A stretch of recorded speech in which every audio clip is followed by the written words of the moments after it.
اوعى تستغرب لما تدخل صفحتي. Shooting star. Shooting star. In a spotlight. Shooting star. Shooting star. Eres mi shooting star. No puede ser real. Eres mi shooting star. Solo te veo pasar. صباح الخير او مساء الخير، انا صبري زكي، مذيع مصري وعايش في البرازيل. كنت بقول لكم اوعى تستغرب لما تدخل صفحتي عشان الاتي. الصفحه هتلاقي فيها شويه حاجات كتيره ومختلفه عن بعضها. في البدايه كده انا مش من الشخصيات اللي كانت بتهتم بالسوشيال ميديا بشكل يعني كبير وحاجات كده، لحد لما سبت مصر وسافرت مع اسرتي للبرازيل. والحمد لله انا حتى الان يعني في ناس طبعا على الصفحه عارفين انا بشتغل ايه. انا مذيع راديو في راديو انرجي ايجيبت، بقدم برنامجين قول يا كبير واخرة صبري طول الاسبوع في انرجي، وبطلع هوا من البرازيل. ودي يمكن التجربه الوحيده اللي موجوده بالشكل ده على حد علمي عموما، انك تطلع هوا كل يوم على اذاعه اف ام في دولة تانية في قارة تانية. فالحمد لله رب العالمين لحد دلوقتي بقى لنا 4 سنين في الموضوع ده. المهم نرجع للصفحة، علشان كده بقول لكم ما تستغربش لما تدخل صفحتي. ليه؟ لان في حاجات كتير مختلفة. يعني هتلاقي على الصفحة ادعية بصوتي، ده لاني شغلي في الصوت وفي الاداء الصوتي، وبعمل دوبلاج وبعمل اعلانات والى اخره. فهتلاقي في حاجات كده، ده بجانب يعني ان احنا كنا في شهر رمضان، فكنت عايز اعمل حاجة مناسبة لشهر رمضان.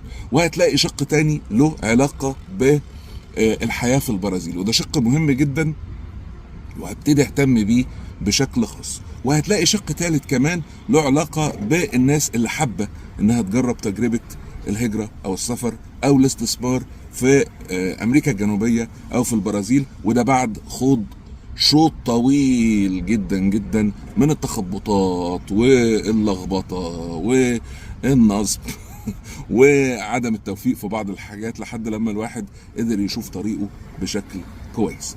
والحاجة الرابعة بقى، وهي مهمة جدا جدا جدا، هقولها لكم دلوقتي.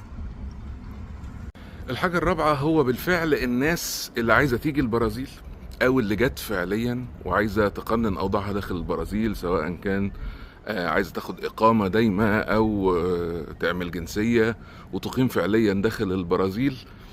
الناس دي بتتعرض لبعض الاشخاص، للاسف مش شركات، كمان بعض الاشخاص الملمين شويه بالاجراءات، ولكن بيستغلوهم استغلال مادي. وفي بعض الاحيان الموضوع بيوصل لاكتر من كده، بيوصل لابتزاز وبيوصل لتصدير معلومات غلط تصعب من الموضوع، فتخلي الدنيا بالنسبه لهم صعبه جدا وروحهم في ايد الشخص ده، والموضوع اسهل من كده.